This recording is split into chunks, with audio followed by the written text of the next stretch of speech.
Greetings, guys. Welcome back to my channel. My name is Monette, and this is my channel, Evolve with Monette.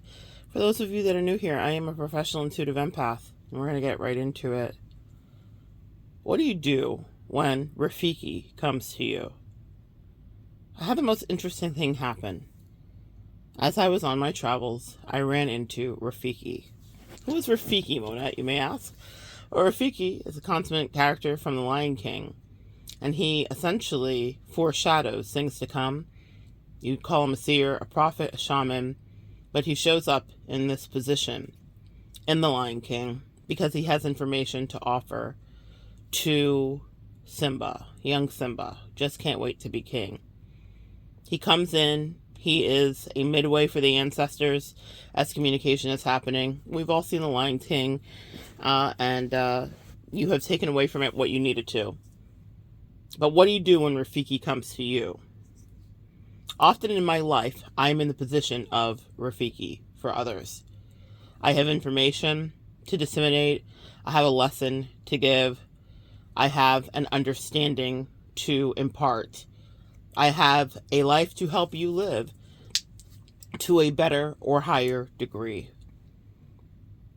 I am a lot of people's Rafiki, interestingly enough. But see, every person here on this earth has their own lessons and teachers and folks that will come in and out to get you up to snuff to get past the next test, whatever that next test may be about.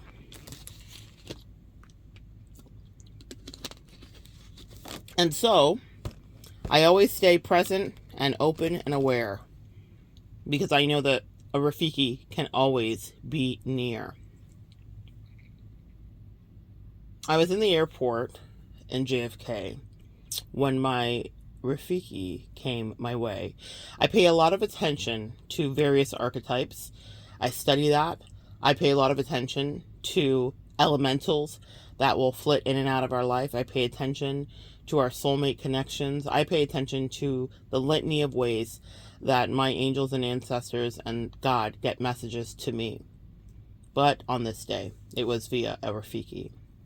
I was getting assistance, and the person that was assisting me, usually conversations with people that help me are pretty benign. People have offered to pray for me, to introduce me to their Lord and Savior. I'm talking to people about their prom outfits and dresses. Maybe sometimes I might do a little reading for someone if I'm called to. But we keep it light banter about the weather, about what weather's like where I'm from, where they are. They've never left their state. They've never left their country. You know, these are the kind of things that I'm usually chatting about. But on this day, it was very different. Rafiki came to me, and he was filled with boundless energy. Never would you tell that he was any of his 67 years. I thought he might be 53. I know that because he specifically asked me. Very proud of his youthful appearance. He wanted me. Guess my age. An East Indian man of East Indian descent. I could not tell you from which province or township or part, but I did gather the continent. Definitely an East Indian man. And he did chat with me about his 3 kids and his wife and the fact that he liked that she was a stay-at-home wife and the rest of it. This was a man from another dimension, another generation, another plane altogether from me. But the angel saw fit to send in Rafiki. As soon as he got me and was taking me to my next place, he said to me that beauty shone from my face. Now, he didn't say those words exactly. Y'all know that I take my artistic liberties. But what he did do was make a big grand show of saying, "You're so beautiful." And everybody that we passed, if someone else commented that they found me attractive or thought that I was pretty or that they liked my dress or that they liked my makeup, he would say, see, I told you, you're so beautiful, you're so pretty. And he would say, look at my passenger, Isn't she beautiful? I have the best passenger. He was so delighted. It was weird to me. Guys, it's not to say, listen, here's one thing we're never going to do on this channel. This is not a humble brag or anything. I know exactly who I am and how I show up.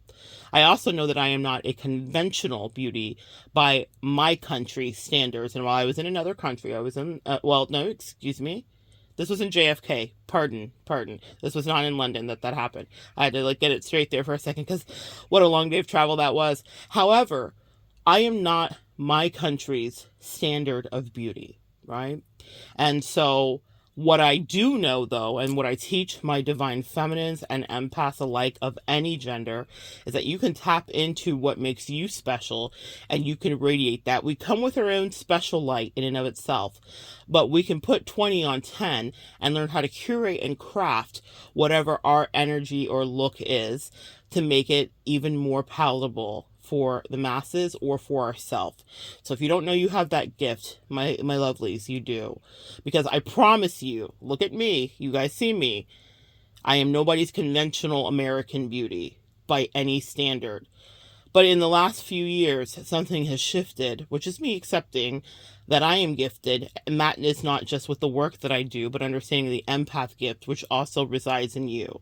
So we're not just chopping it up for no reason. If you're listening to this, then there's a message that you can extract from it too.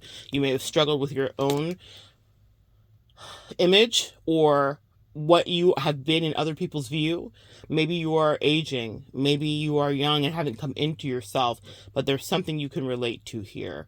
Sometimes we don't fit what everybody thinks we should, but with a little bit of whimsy and care, you can be incredible. That's my message to you. But in any case, I'm not unused to people being kind to me, okay? And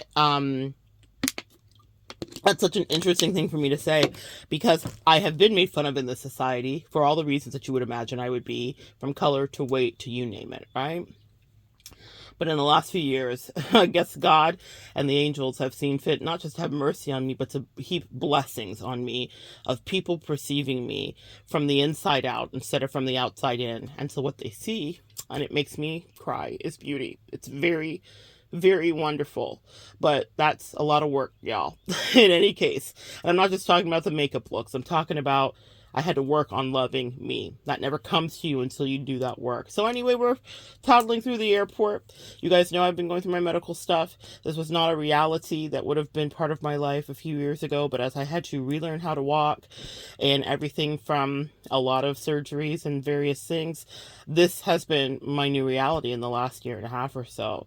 So having airport transport inside the airport was something I would have shunned. I'm just telling you this for aesthetic reasons. I never wanted to be the big girl in the wheelchair. Like, can we talk? Y'all know I'm just going to keep it a thou wow, keep it 100. I didn't want that. So to be incapacitated to a degree or being not just weary, but in physical excruciating pain some days, y'all, it was never going to be me. I would look at other big people in other stores and things and be like, I don't care if they're not walking because they're big or whatever the reason, you won't catch me. Run as fast as you can. You won't catch me. I'm the gingerbread man until life said, sit your ass down. So now I'm in Rafiki's hands. And he is scooting me through, and we spend an inordinate amount of time together. Usually it's a really quick passage. I might get passed off to a couple people, then I get to where I can be. They're always surprised when I will walk when they think that I should be sitting. I'll like, no, I'm walking up the ramp. Like, I'm always trying to be considerate. I don't want anybody killing themselves, all the things, right? The empath in me still exists to a degree. So I will push it as much as I can until I feel like I can't, but not with Rafiki. He would hear of none of it. I couldn't get up. I couldn't walk. Absolutely. He wanted me to lean back.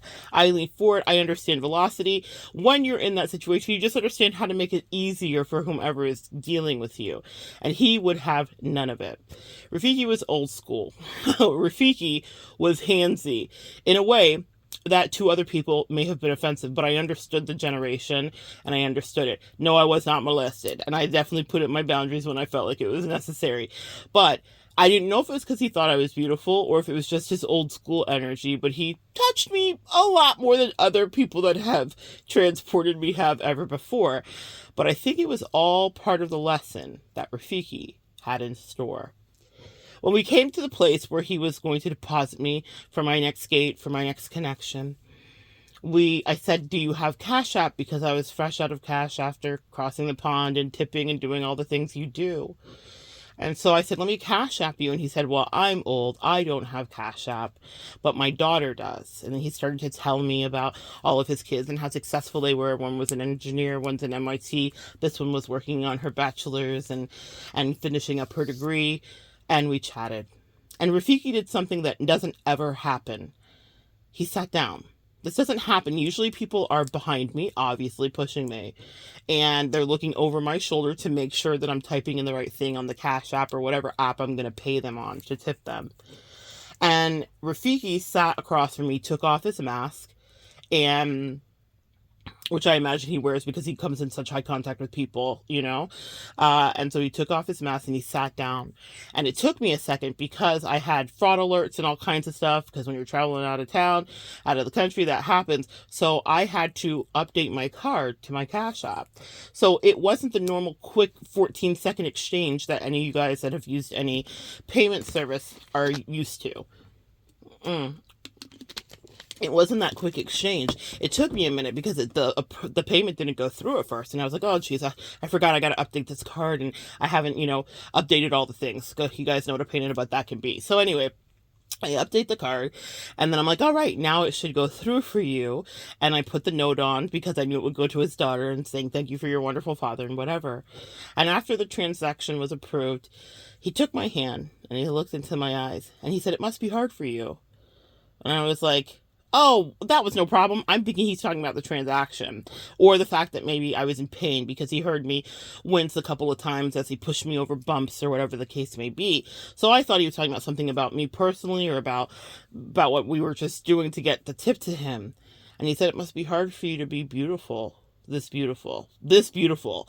Words Monette has never thought she would hear in her life. Okay? So, excuse me, guys. Pardon me. Again, no humble brag here. This is truly, it was a new thing to my ears. Not to have someone tell me I'm attractive or to stop me or to compliment me. That happens. But this was different. And this is when I knew Rafiki was on a mission. He says, yeah, it must be hard because you're so beautiful. You have all these demons coming to you. See, that's when it went left, guys, as things with Rafiki tend to do. He was no longer a bouncing, energetic baboon, meaning in The Lion King, Rafiki is depicted as a baboon. So it confounds you because you think funny time and playfulness and monkey business, yes? And then ultimate wisdom as he's clocking Simba over the head to get him to pay attention because he's getting him prepared for his next ascension. Who are the Rafikis in your life?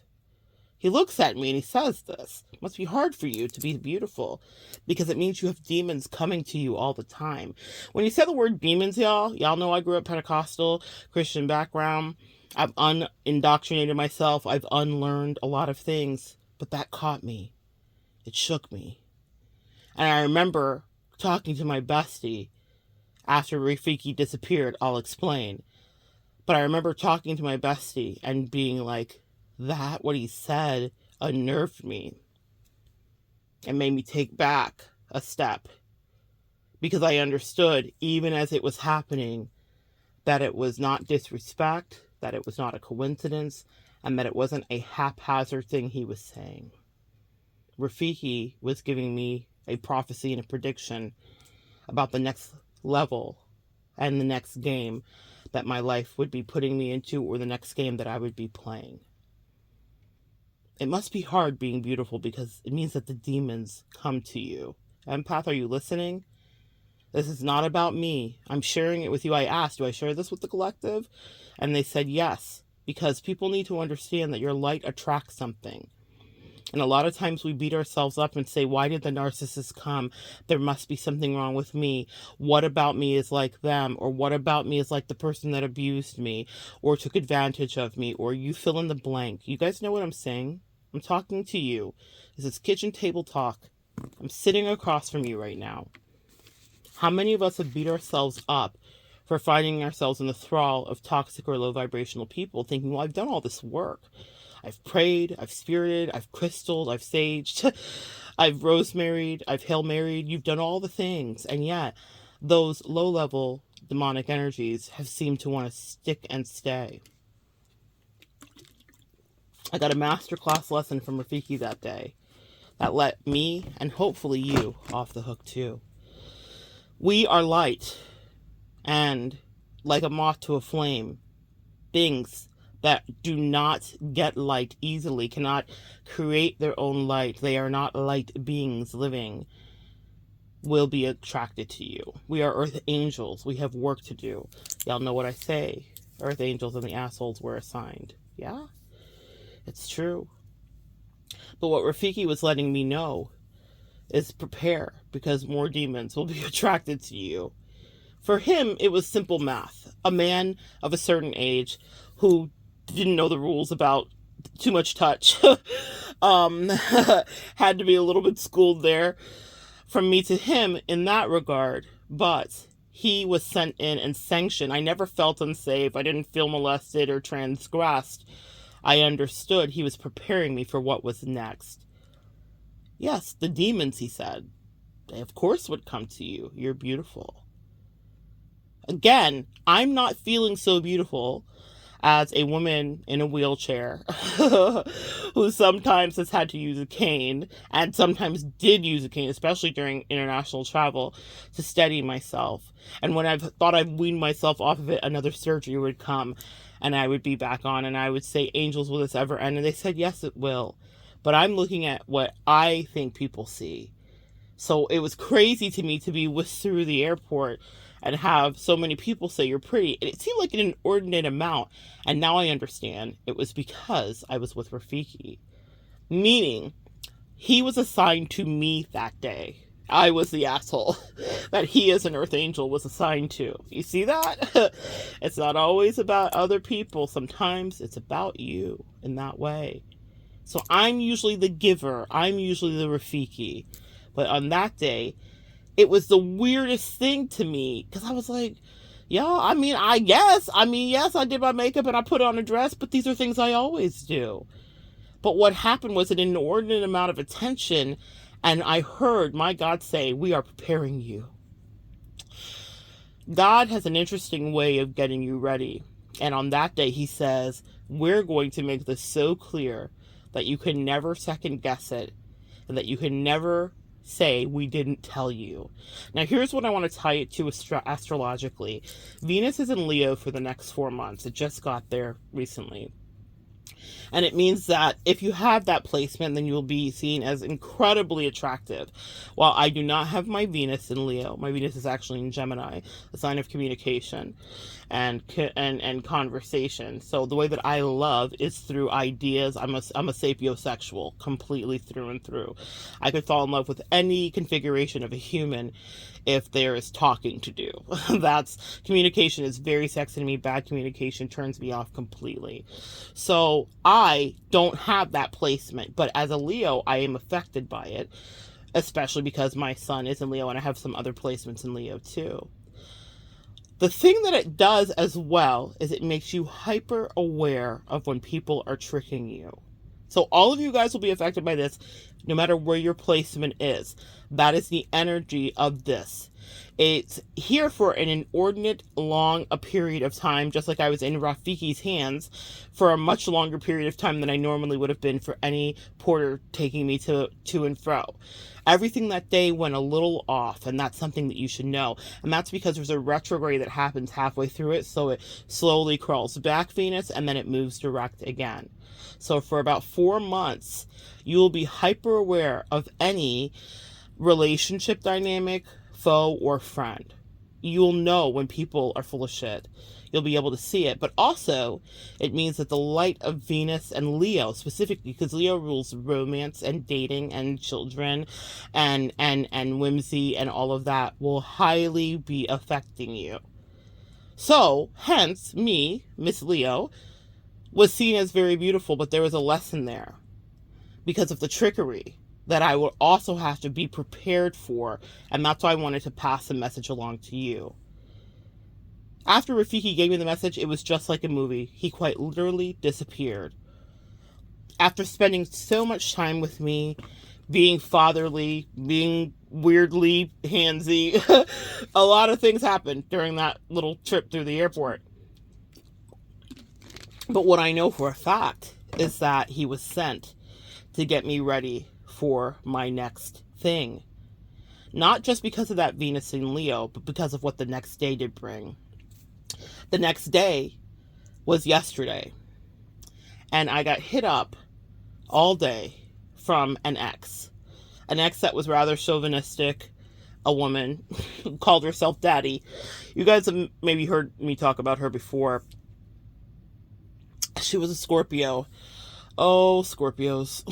How I do adore the lessons I learned with my Scorpios. She was not the most maniacal of the exes I had, but she was the ex that introduced me to F-boy energy. When I tell you she was an F-boy, she was an F-boy and fucked with me and triangulated me and did all that stuff, but it wasn't as dark as some of the narcissistic stuff you guys have heard me talk about or some of the stuff that you guys have been through. It only lasted for a few months. Thank God, even in my 20s, I was like, I had better stuff to do than be here with this bullshit. So I cut it off pretty quickly because I realized that I was going to damage myself emotionally. And she wanted me, though. She sucked me in very scorpionic energy, had to have me, pursued me, all the things, only to act wild and act bad. She started hitting me up, and I don't know why, but Rafiki didn't lie, did he? One of the things that she would do is she would steal my energy at night. She would talk about it because she was spiritual as well. There's no one that I'm ever around that isn't to some degree. But spirituality can be corrupted and people can be dark, actually, as we well know. I didn't understand that fully at that tender age in my life. I still had a lot more to grow and to go into that understanding. But she had issues with me in a weird way and was abusive naturally. That was her way. Mentally abusive, mind games, that kind of stuff. And so she liked disrupting me. She's like, I will take your energy when you're sleeping sometimes just for fun. And I would sleep terrible, have nightmares, all this stuff. It's real, guys. Spiritual warfare is real. And so I was like, maybe I shouldn't be staying in her house anymore. Like, maybe that. Anyway, and this woman was much older than me. You know, y'all, me and my cougars, y'all know. And so she was much older than me and all the rest of it. And so I was working out my daddy issues in real life, right? Dating a woman named Daddy. But she reached out to me all day yesterday. Now, when I say reached out, what she did was she stalked my pictures on Facebook and left messages. So, like, pictures that I'm not a big poster on Facebook. Like, I take, like, I have stuff that happened at the beginning of this year. I might post about it in the next couple of days, maybe if not today. Maybe something about London and Beyonce, because it was, after all, Beyonce. But it takes me a long time to do that. I'm not engaged in all of that because I'm busy doing this here with the collective and my work every day. So that's not my way. So it pops up in my emails, like, you getting emails and emails and emails and emails that she's commenting on pictures and doing this and doing that. And these are old pictures, so I haven't posted anything too terribly recently, except for an update of like your original, like, what do you call it, your cover shot. Girl, yeah, I don't know, I don't even know, whatever. That was actually in the last few weeks. So I was like, why is this happening? And I didn't even make the connection until later in the day. I said, oh, Rafiki said the demons would come out to play. Now, again, not the most evil and not the most treacherous and traumatizing experience. I fortunately got out of it pretty unscathed. However, I did work with a soulmate to get out of it, meaning that soulmate of mine, I had identified her negative low vibrational energy and was really wise in guiding me in that. So she was dangerous to a degree, but not to a place where I have trauma and I needed therapy. Fortunately, there are other ones for that, right? Plenty of other ones for that. But that wasn't the case. But Rafiki, like any good Rafiki does, came in and said, I'm going to take up space here today so you never forget me. His mannerisms, his physical touch, everything. The kindnesses he exhibited. He was proud of me. It was weird. It was the weirdest thing. It was like he was doing his assignment with gusto. I pray that I work with my clients in the same way. Not every day can be that way, y'all. We're going through things. We're recovering from surgeries. We're having real life happen over here. But the way he whisked me through the airport and acted like he was carrying a queen, it was crazy to me, but now I understand. There was something that he was given and something that he had seen that I may never even understand the full of. And he handled me with white gloves, I would say, and handled me in the kindest of ways, but in a wise, matter-of-fact, fathering way as he departed. That was it. He said the thing about the demons and looked perplexed that I didn't understand. He's like, of course, you obviously know that this will attract demons to you. It was such a pivot. We've been talking about career paths and kids and stay-at-home moms and favorite sweets and foods. And then he says something about demons and it turns into the Da Vinci Code. And the box opens up and another thing unlocks, and I'm reminded that we are human beings having a spiritual experience, and Rafiki was on the light frequency of information dissemination and education and ascension. It's time for me to go to the next level. And he was getting me prepared for what would come in. It wasn't about my ex spinning the block. She spun the block before. But he was letting me know that that X and more will spin the block again and again, that people get a bit fixated with you and on you. And I am always protected with a purview where I don't see that. I don't know it until after it's happened. I never know I'm in danger. It's so lovely the way I'm protected. I'm like this dawdling kid sometimes off the side of a cliff, and my angels are always picking me up by the back of my collar and putting me back into the middle of the field. And I don't see the things, the demons around me that are very real. Sometimes they protect me. They give me just enough for me to learn my spiritual warfare lessons and to protect myself and to have discernment. But I imagine that there's more to come because Rafiki promised there's more to come and there will be someone else and someone else's.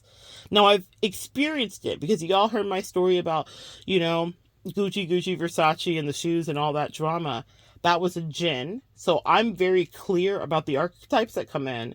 A jinn, also known as a genie, and they are tricksters. All of the archetypes have duality. And that's what I think I'm really here to study, or that's, anyway, the course of study I have been in, is the dualities of the archetypes. No matter how delicious they are, we all have a duality, myself included. So I pay attention to that. But I wouldn't call the jinn a demon, though they are very much known for being tricky. That is something you need to understand. But it was low vibration, demonic energy. My ex, demonic energy for sure. Trafficking in absolute demonic energy. Not the ex I'm talking about, but spun the block. I'm talking about the covert narc, the one that you guys have heard me make content about. That was me in a real demonic energy spiritual warfare. That was a real situation. And I was kind of chatting about it today, deciding if I was going to put this video out here for you. And one of the things that I heard myself say is how that ex, that covert narc ex, never wanted me to think that I was beautiful. It wasn't something that was discussed until we were almost ready to disembark. And she saw my picture. She was there the day the picture was taken, but it was in a calendar. Nothing famous. It was a family calendar that was made by my in-laws. And she saw the picture, and she was actually there with me on the visit when that was taken. And she said to me, like, wow, you're really beautiful. But it was like it was a surprise to her. It was reluctant to her. It wasn't anything she would said. In fact, her dynamic with me was that she was the pretty one. This was something from the years and years ago when we had dated many moons ago, that she was very comfortable with the position that she was the pretty one. And hashtag, can we say we understand what happened? And is that no narcissist wants the attention to be taken off of them. So I didn't even realize that I was coming into myself, but she did. Message to anybody listening. People around you can tell when you're leveling up, when you're glowing up, when you're growing up, when you're beautifying up, when you're ascending. You may not even see it, but those narcissists around you and demons and low vibrational entities, they know it. I didn't know it. And it was like she almost couldn't help herself but to say that I was attractive in that picture, but it was reluctant. Like she was surprised she was saying it herself, because the mind fuck that she had me under was that that was something she would never say to me. I was supposed to believe that I was the ugly of the two. You understand? That's the mind games that narcissists will do to you. But I recalled that, and not by coincidence. The demonic energy couldn't stand my light. I don't know if it was about my actual face beauty or getting my makeup right. My internal radiance was blinding. She couldn't stand to be around me. She couldn't stand to compare herself, to not compare herself, and to be steeped in her jealousy. You have had people around you like that, whether it's a bestie, a friend, a lover, an ex, or whatever the case may be. These are dynamics that you've experienced, and these have been things that are part of your reality, whether you acknowledge it or not, whether you realize it or not, whether you know that you were experiencing it. That's why Rafiki came in to tell me so that I could tell you that this is something that you've been through. And I want you to think about that. Anybody that was comparing themselves to you or wanted you to think that even if it wasn't about beauty, that you were the lesser version of them. And that's because their insecurities were causing them to cross compare and to want to keep you in a position of being right there where you had always been. That's a real thing that we encounter as empaths. And it's because we contain a light within and it radiates out.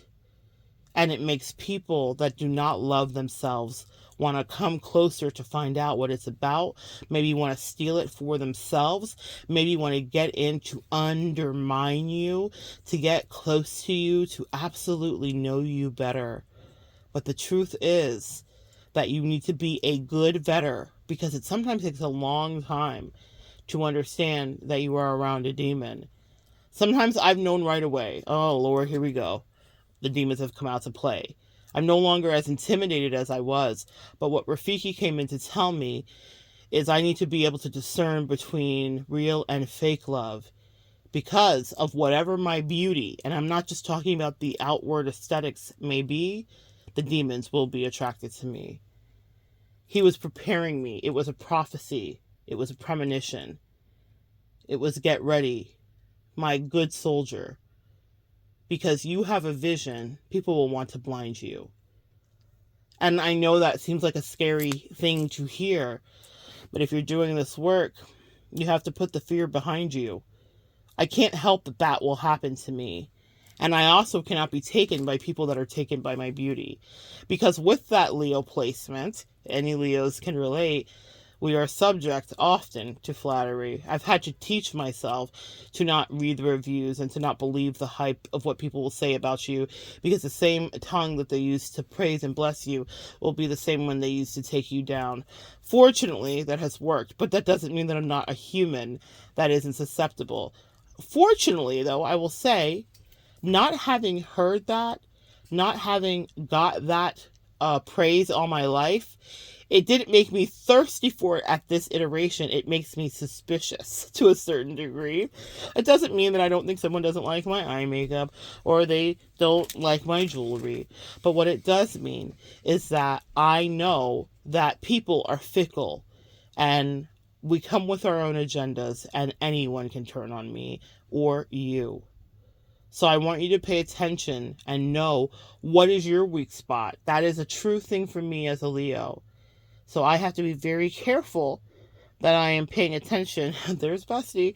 Right now, time for coffee chat. I have to be very careful that I'm paying attention to what I allow in and who I allow close to me.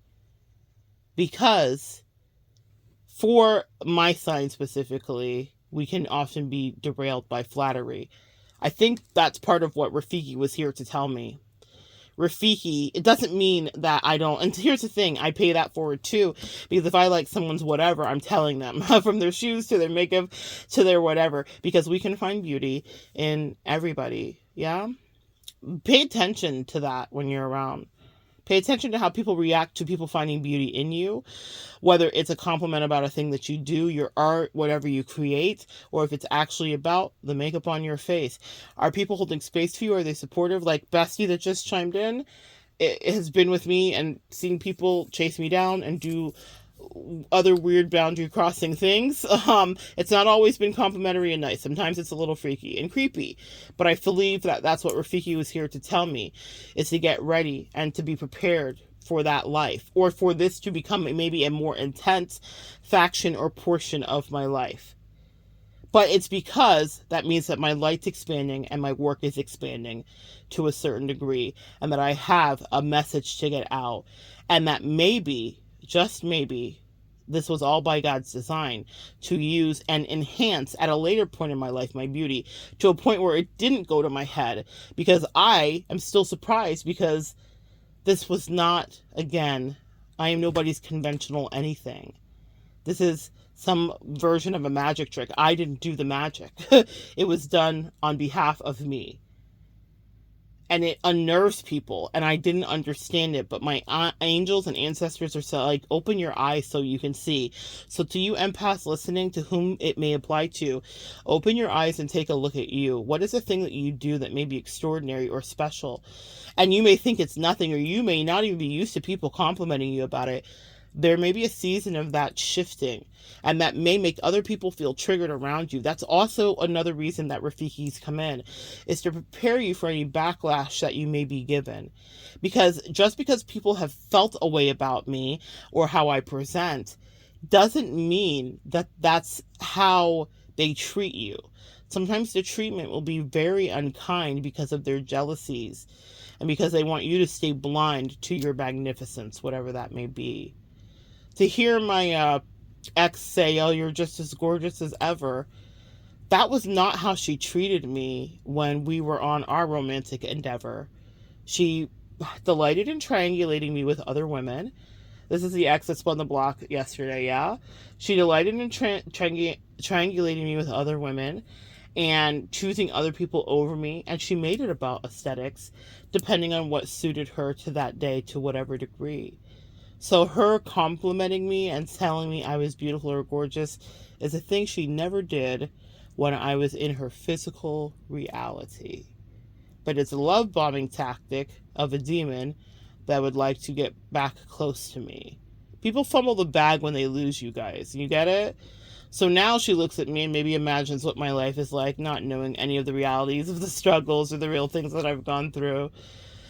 And also, it could just be an old line that she pulls out of her bag of daddy tricks too, that part. But the truth is, think about how people really treated you when they were in your presence. I once had a old high school friend, interestingly enough. She wanted to see me. And she was a mild narcissist to a certain degree.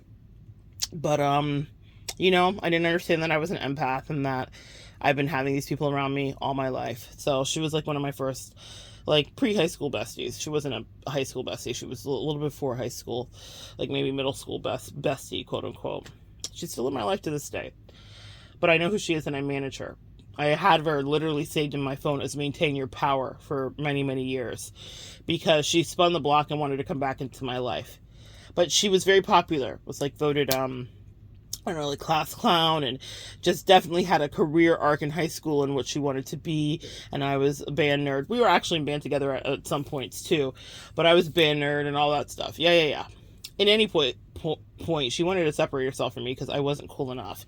That was to be sure for her, for not for what she wanted to ascend to. She was incredibly hurtful that way, but we live and we learn. But she wanted to come back in my life years later because she liked my advice and probably loved when I used to write her papers and all the rest of it, right? But her thing was, I'm the smart one. People in my life have always liked to keep me in my place because they were intimidated by me. I didn't understand it then, but she would say that to me. She would write it in cards. She would do nice gestures. Yes, we were friends, quote unquote, after all.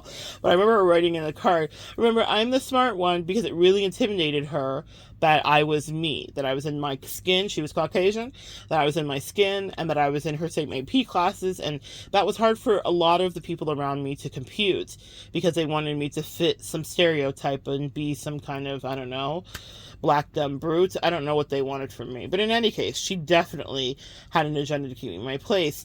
Now, years later, we went through some traumatic things, got into a very traumatic car accident together that trauma bonded beyond what we had already had happen. That was after high school, when she was in college and she came to visit me. It's weird that she always wanted to stay in contact with me. I've always found that perplexing because, I don't know, maybe it's because I called her out on her shit. I don't know, guys. That's a whole nother therapy session for another day. But here's the point of this. She came back around and she was kind of being shitty after wanting to see me and all the rest of it. She started doing things that were starting to trigger me. And I started to notice that her behavior was just really toxic. And I called her out and I was like, look, I'm not going to see you anymore because you're on some bullshit and I don't know what this is about. You sought me out. I was not interested in reconciling and reconnecting. I told you no for years, actually, that part. So it's so weird to me because she was like, I want to make a purposeful vow to connect with you once a month and talk. And she did it because I didn't trust her so much. I was like, I'm about to, like, I gotta go. I'm not interested. But what she did was she earned my trust, and every month for a year, she called me and talked and was human and kind and funny and the person that I remember when we were kids to a certain degree before life and popularity and all the other things got in the way. And she made an effort to pour into our relationship, and so I allowed her back in. So it took me a year after saying no for years to really see her try with me, and then I let her back in and I met her for dinner or say the night she like came into town for business at a hotel. She's an educator. So all that stuff happened. And we were drinking one night and she was just really, really crappy. And so the next day I was like, Jesus Christ, like I spent all this time vetting her. So you guys hear me talk about vetting. Y'all, I don't know the magic number for when vetting ends because people are wild AF and they will surprise you again and again. But I was vetting her. I felt like I had vetted her properly. I felt like she had passed a quote unquote test. And then she gets me underneath her. And I don't mean sexually. I just mean we get in each other's company. And then she starts treating me like, thank you next. And I'm like, what the fuck? What in the head fuck is going on here? And so I just called it out because I'm not Monette of yesteryear. I'm not a doormat. And I literally laid her out. And I was like, I don't know what this is about. It's weird. I do not want to be around you. It doesn't feel good. And it feels like you're doing this on purpose and whatever. Didn't take her calls, didn't take her texts, just cut her out. When she finally got a hold of me a couple months later, she told me what all the fuckery was about. And for the first time, I felt like I heard her truth. Because she was diminishing something that I wore the last time that we were together and being like, Jesus Christ, like when I walked in. And not in a way that we do as girls where we're like, girl, oh my goodness, you doing it, you did it. Okay, I see you come through. You know how we'll kind of hype our bestie up, right? Hype our people up that we love. That was not what she did. She was making me feel small. She was bringing up people from high school that bullied me and like taking up for them and like just weird out of pocket stuff that I was like, does she know that I could give a damn about this bitch she's talking about? Like, what is happening here? So perplexing. And she admitted to me soberly, finally one day, months later, when I wouldn't take her call, she says to me, you are so beautiful. She was like, I'm intimidated when I'm around you. You come in and you're dressed to the nines or you're this or you're that. And she went on and on for a minute. And she said, I don't even know how to be. I don't remember that Monette from high school or from pre-high school or whenever we were friends. Because I was the ugly one. You remember, guys? And it brings us back to Rafiki. Sometimes the thing that you have that you may not even see or think is a thing will make other people treat you badly. I'm not excusing their behavior, but their inner demons. Don't make it so cryptic and creepy. Maybe sometimes it is, but their inner demons will come out and they will be ugly to you. And until I called her out and I said, well, I don't know what bullshit this is, but you can get completely fucked. I'm not dealing with it. That's when she finally told me the truth. You're beautiful. I hadn't even thought about that in years. I didn't even think I was going to get on here and talk about it, but I think my angels wanted me to tie it in full circle. That's the effect that whatever your magic is can cause people to be. Maybe for you, it's not beauty. Maybe you're the smartest, whatever. Maybe you're the best musician. Maybe you're the best artist. Maybe you're the best visionary. Whatever it is that you are can make people act ugly. And I knew it wasn't right. I was like, all I've been is kind. I patiently waited for a year for you to prove that you valued my friendship because you were a piece of shit, as far as I was concerned. And so she proved it to me because that's the way. Communication. That gets me every time. But I felt like it was authentic, and it was, because in those communications would be her real heart and real laughter and real moments where I'm like, oh, I remember you. This is the human that I loved and cared about for many years of my life. But that bad behavior, had I not called it out and dealt with it and called the thing a thing, Because that's what I will do, is call a thing a thing. Passive aggression and all that shit doesn't fly with me in any way. Perfect stranger, someone I know, 1000%. So until I call a thing, that's when she finally admitted what she had to. It wasn't that I'd done anything to her, or that I wasn't nice to her, or that I was trying to grandstand or upshow her. I was just doing the thing I'm called to do. Understanding that part of how I show up is a ministry. Because we all have varying chakras that get realigned through color, or through whimsy, or through a look. And so all the choices you make about your outfits and this pair of earrings, and you may think nothing of it, ladies, but it has an effect on people around you. How many of you guys have had a conversation because someone said they liked your shoes, or they liked your whatever, and blah, blah, you fill in the blank. So I just know, because of how my chart's set up, and I had a wise woman speak into my life that alerted me about it many years ago, that I have more work to do that has nothing to do with reading a card for you, that just showing up sometimes is the work that I do. I mentioned that in the Beyonce video when I said that we sometimes overthink it, and sometimes it could be as simple as you have a cute outfit, but that attracts someone to you to have a conversation, and it may open up a whole new world for them, and you may talk about travel or this or that or whatever, right? But there's a vehicle that allows that. But that same vehicle can bring people that are low vibrational, insecure, and demonic to certain degrees to you as well. And even though that was a person that had been in my life for all of it, essentially, in and out of my life for all of it, and we had that trauma bonded, terrible accident where she had to be life flighted, she died. Like, it was a whole thing. So we clearly had work to do on this life, and we're supposed to align. But that was the first time I heard that woman's truth. That I intimidated her, and that's why she treated me so badly, and that's why she wrote in the card, I'm the smart one and not you. That went back since we were kids, essentially 12, 13, 14 years old. I'd always intimidated her, and that's what I guess I want to bring to you, is that you may have been intimidating for people too, but I guess I'm Rafiki today for you, as the Rafiki showed up for me a couple days ago, because he wanted me to know what my angels, ancestor, and God wants me to know. Is that more demons will come because a level up is happening. Unfortunately. But it also means that I'm prepared for it, or they wouldn't put me in this test. Actually. That's what you need to know too. When you're attracting new energies into your life, it's because there's something new about you. You've grown. I'm so proud of you, Empath. You've done heavy lifting.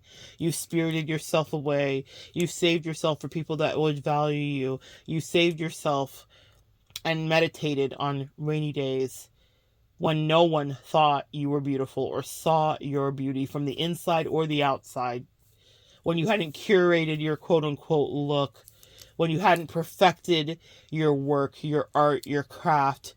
When you hadn't read all those spiritual books or listened to all those YouTube videos, when you hadn't figured out who the narcissist was, people were playing on your head top and not showing you love. Well, I'm here to tell you that I love you today. I say it to people that would never say it back to me, because I am not called to get their validation and their I love you too.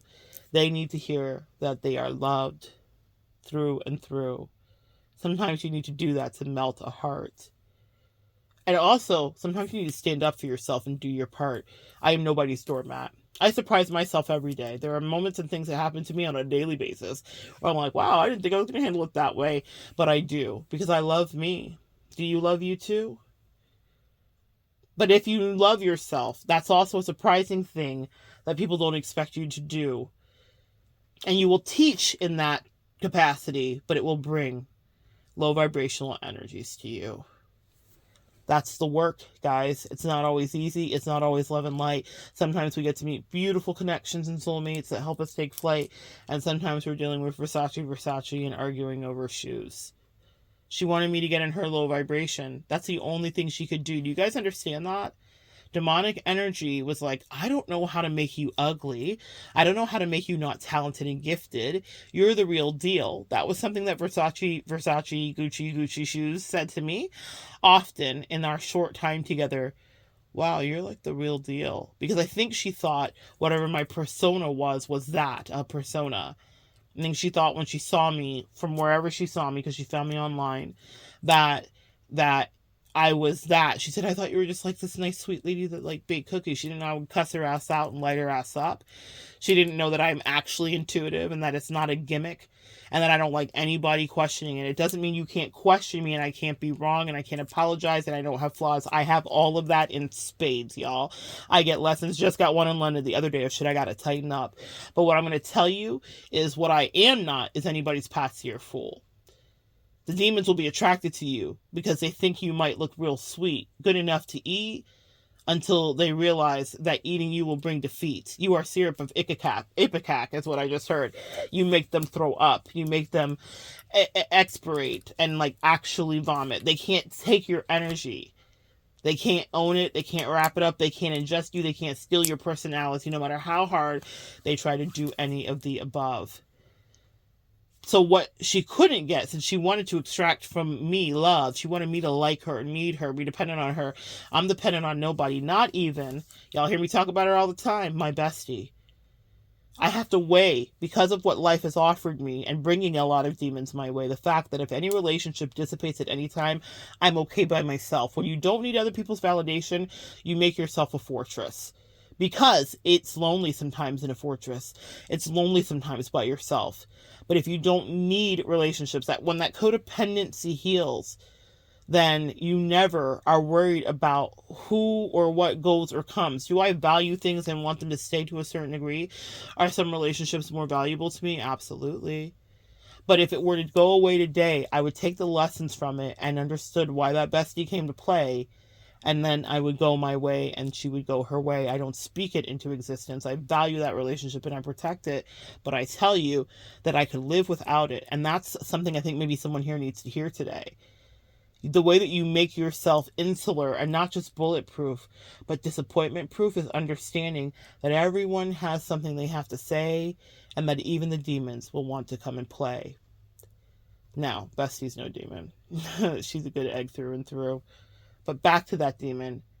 Because she couldn't lower me to her standard, she took me out of myself, she hoped, by getting me to argue and go back and forth with her about shoes. Shit I could care less about. I know my life will be blessed in various ways. I have been dirt broke and I have seen better days. So that stuff doesn't mean anything to me, but it meant a lot to her. So she used the only tool she had so that she could engage me to fight with her, because then she could siphon my energy if I was focused on trying to prove my dignity or prove my innocence or prove whatever she wanted me to prove to her. Because when she got around me, the purr was too purr. You know what the girls say? Purr. I was too feminine. I was too nice. It was too real. It wasn't a gimmick. She couldn't find any chinks in the armor. I wouldn't give it. It doesn't mean they weren't there, but I understood with her I needed to pivot away. So I didn't let her in my energy to really play. So she did what was in her arsenal. The organism will do what makes it successful. And demons want to get you down on their level. They want you arguing about bullshit. They want you confused. They want you not paying attention. They want you to feel used, because that siphons your energy. You know, they say people steal energy. We don't understand how that happens. It happens exactly like that. So when I'm spending all this time thinking about, why would she say this and what da da da da, and my angel said, cut the monkey off your back. She's a baboon. Rafiki already came to you and told you. She's a baboon. It's monkey business. Monkey see, monkey do. She doesn't know how else to get to you, so she's trying to get to you. And she did a bunch of other stuff too. She was a very dangerous baboon in every way. But that was a demon energy that was like, we want to play. Let's see if we can take everything from her. And she tried. People will sidle up to you and you will think they really want to be by your side, but they want to see how you work. Because they can't even fathom that you actually know your worth. I have had demons in my family sharing my blood that when I set boundaries said, I wasn't upset that you set a boundary. I took notes because I was so impressed because I'm this age.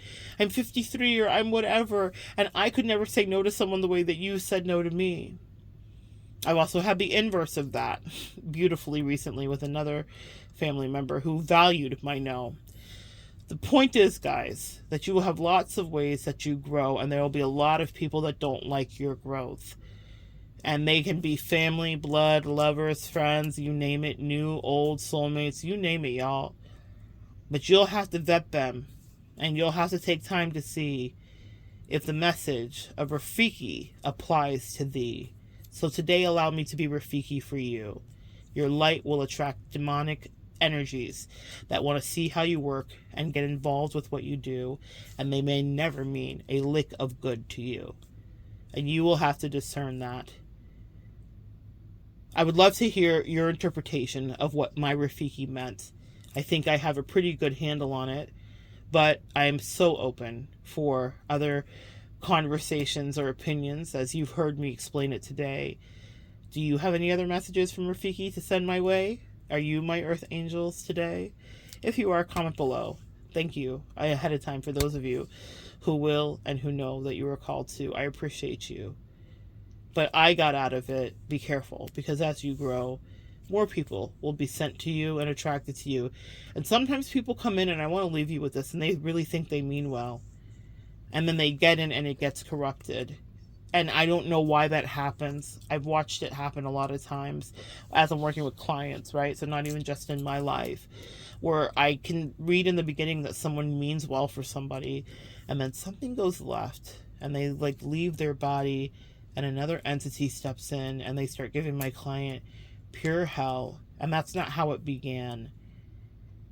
Pay attention for the switch with people, because it may not ever have been God's plan, but we have free will, and we can override it, and that becomes a very bitter pill.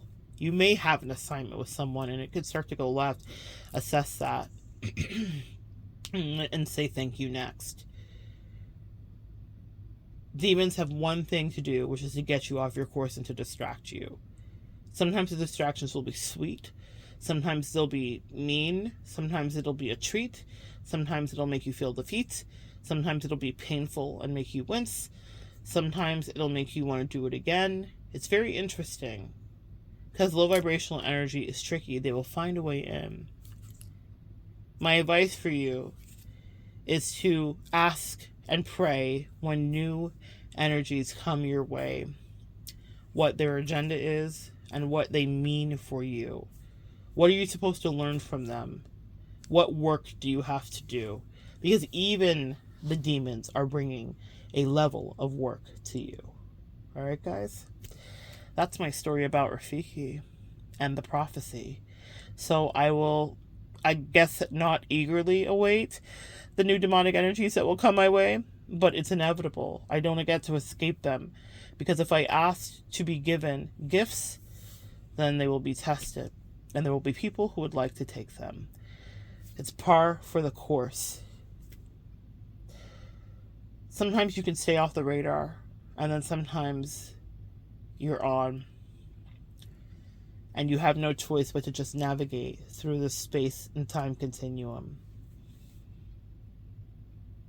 That you are never alone in the navigation.